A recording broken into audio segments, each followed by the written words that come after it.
Hello everyone, this is Alex from Henan Machinery. Behind me is one set of HZS50 type concrete batching plant. We just pre-assembled in our factory and will ship to our UK customer soon. This set plant uses two sets of 70 tons horizontal cement silo. This is a batcher, 3 bins, and this set uses the lifting hopper to lift the aggregate to the concrete mixer.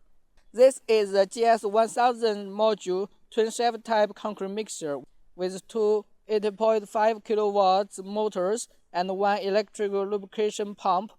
Above the concrete mixer is the wing of water, cement, and additive. This set concrete batching plant uses two sets of 70 tons horizontal cement silos. The cement is transported by the screw conveyors below the cement silo, and those two screw conveyors to the cement wing hopper above the concrete mixer.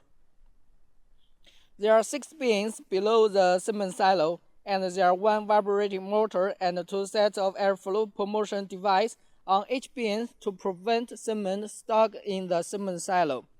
This kind of horizontal cement silo is much lower than the vertical type and has 8 legs on each, so it doesn't need the concrete foundation and is safer than the vertical type and very easy to maintain. Our small machinery can produce many kinds of concrete batching plant. Welcome to contact us if you are interested.